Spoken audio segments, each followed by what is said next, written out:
Halo guys, kembali lagi bersama Davis. Pada kesempatan kali ini kita akan membahas tentang materi listrik dinamis yang akan kita pelajari di kelas 12 dunia ya. Pertama-tama kita akan membahas tentang arus listriknya.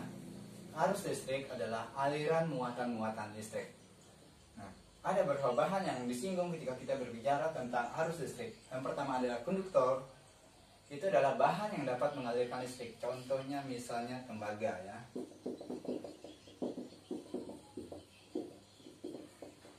Kemudian, isolator adalah bahan yang tidak dapat mengalirkan listrik. Contohnya misalnya karet. Selanjutnya, semikonduktor adalah bahan yang mempunyai sifat di antara konduktor dan isolator. Contohnya misalnya bahannya silikon, germanium. Nah, kalau alat yang udah jadi itu adalah misalnya resistor. Kemudian ada dioda.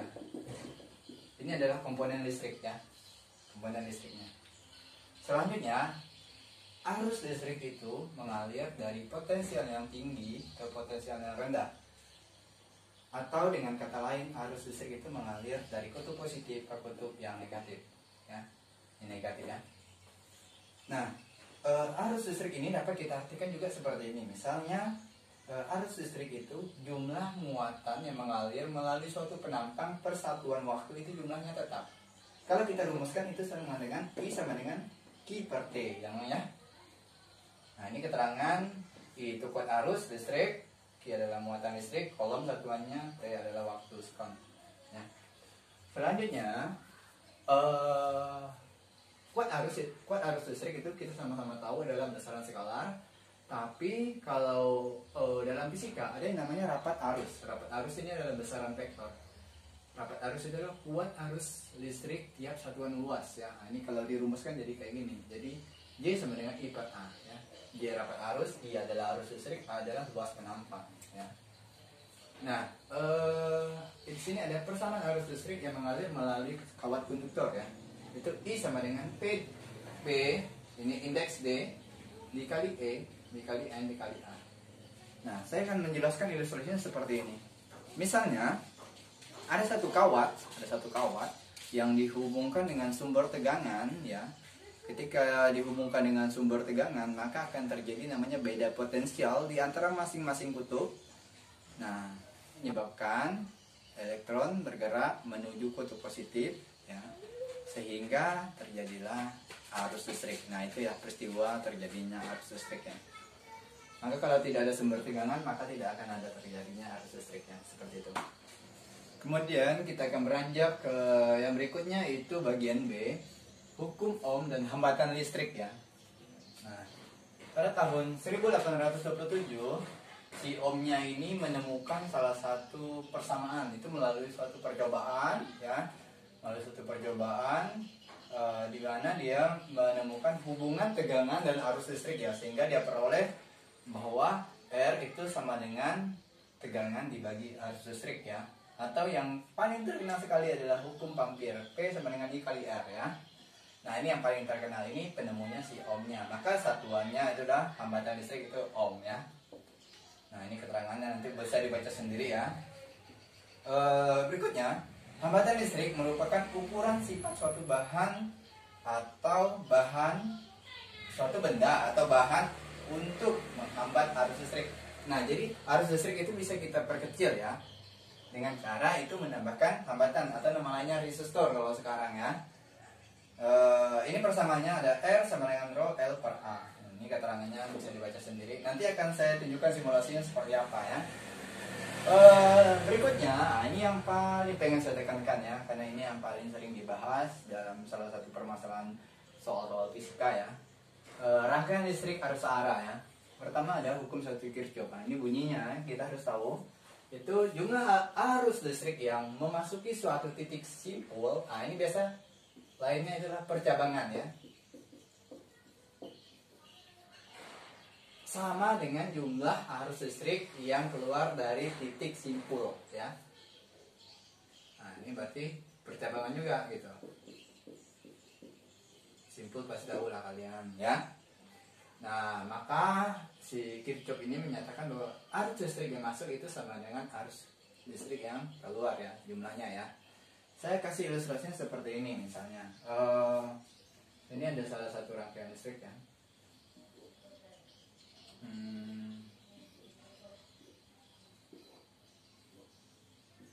Terlalu besar misalnya saya pakai ganti pulpen, ganti sebetulnya. Saya anggap ini I1, ini ada I2, ada I3, kemudian ada I4, ada I5 ya. Nah, logikanya arus listrik yang masuk sama dengan yang keluar. Berarti kalau saya anggap ini 3 ampere ya. Misalnya ini saya buat 1 ampere, ini saya buat 0,5 ampere. Nah, berapakah I3-nya? Maka kita bisa buat ya. Ini berarti ini yang masuk, ini yang keluar. Ini pasti 3 juga gitu. Ya, seperti itu ya. Maka kita bisa masukkan ke sini ya, ke sini aja. Berarti sigma I yang masuk sama dengan sigma I yang keluar ya. Nah, berarti I masuk berapa? Oh, 1, I1, yang keluar berapa? 5. Udah. Nah, I1 berarti ini. Mereka ini. Nah, gitu. Maka I2 toh tambah I3 tambah I4 toh sama dengan I5. Nah, I2 berapa? Oh, 1 ampere ditambah I3 yang kita cari ditambah I4 0,5 sama dengan I5 kan 3 ampere tadi. Nah ya, ini 1 ya. Nah berarti I3 sama dengan 3. Ini tidak saya tulis ampere.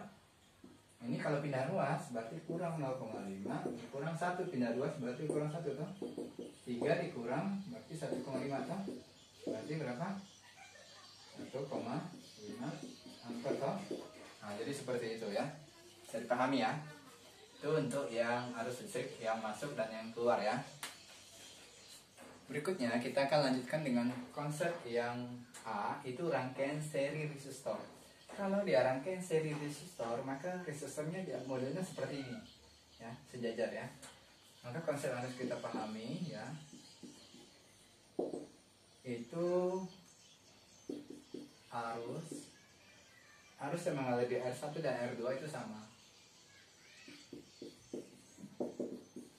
Berarti I itu sama dengan I1 sama dengan I2 toh ya. Kemudian sumber tegangan itu P itu dibagi menjadi 2 ya, terbagi menjadi 2, yaitu di R1 dan R2. Berarti P1 ditambah P2. Ingat Om bilang itu adalah P sama dengan I kali R kan. Maka kita bisa turunkan persamaan ini. Katanya sumber tegangan P1 tambah P2 itu sama dengan kita bisa ubah P-nya I jadi kali R gitu. Jadi I kali R. Maka ini I1 seharusnya, tapi kan sama dengan I, ya udah saya ubah I aja. Ini kan harus I1 dikali R1 ditambah I2 dikali R2. Saya bisa ubah mereka jadi seperti ini. Nah, jadi I1 itu sama dengan I loh. Jadi ini saya bisa tulis ini gitu. Dikali R1 ditambah I2, saya bisa tulis I. Kan sama mereka. Nah, karena sama ya udah. Jadi R, karena dia berangkaian seri maka dikasih indeks seri. Jadi hambatan total seluruhnya berarti R1 ditambah R2. Ini kalau dia 2 hambatan. Kalau lebih dari 2 hambatan, maka R seri itu R1 ditambah R2 tambah bla bla bla ditambah Rn. Itu sesuai berapa buti hambatannya atau resistornya berapa buti. Jadi seperti itu ya.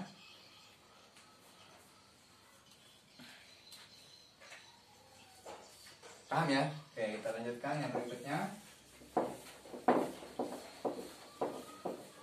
Itu rangkaian paralel resistor ya. Kalau konsepnya seperti ini. Ini ya. Konsepnya itu kebalikan dari ini.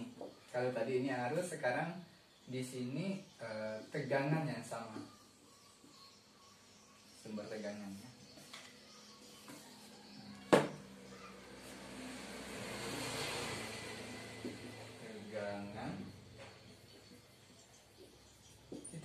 itu sama dengan tegangan yang di sini sama di sini. Jadi sama nilai tegangannya. Jadi P1 sama dengan P2 toh. Tapi kalau arusnya itu terbagi ya. Bagi. Nah, itu I sama dengan I1 ditambah I2. Kebalikan dari ini lah pokoknya. Nah, ingat hukum Ohm PI kali R. Berarti kita mau nyari I. Berarti I sama dengan P per R toh. Maka I sama dengan I1 ditambah I2. Nah, ini tinggal ubah P per R. Nah, berarti ini P1 per R1 sama ditambah ya. Ditambah P2 R2. Berarti P saya bisa ganti P toh. P2 bisa ganti P toh. Berarti P per R1 ditambah P per R2. Ini P per R. Nah, boleh coretkan nilai mereka sama gitu. Maka terciptalah persamaan ini. Tapi kasih indeksnya paralel. Kalau tadi seri, sekarang dia indeksnya paralel P. Jadi seper R1 ditambah seper R2.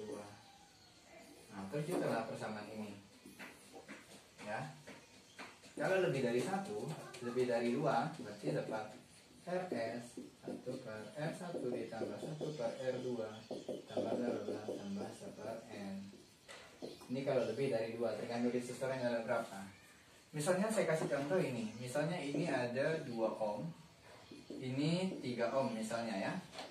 Maka saya bisa mencari hambatan totalnya. Jadi tentukan hambatan total.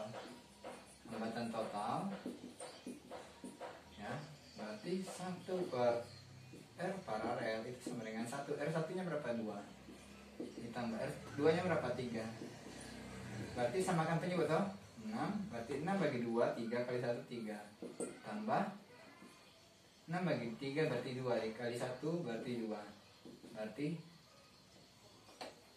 ini RP ya. Ini 1 per RP.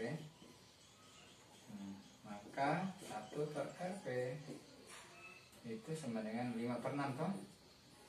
Maka 1 kita bisa ubah kali silang, boleh kali silang. Berarti RP itu sama dengan RP kan 5. Berarti 5 di bawah toh. 1 kan dengan 6 berarti 6. Ini kali silang. Gitu. Berarti nilai hambatannya 6 per 5 ohm kayak gitu ya. Saya paham bisa ya. Nah, kalau seri kan gampang nih, tinggal mudah. Misal kalau di 2 ohm, ini 3 ohm, berarti R serinya berapa? Hambatan total pada rangkaian seri berarti tinggal menggunakan aja 2 tambah 3 berarti 5 ohm. Nah, gitu. Jadi dari sini udah kelihatan bahwa hambatan seri itu lebih besar daripada hambatan paralel gitu. Nah, mungkin itu saja yang dapat saya sampaikan. Mudah-mudahan kalian mengerti. Kalau tidak mengerti, ulangi lagi. Thank you.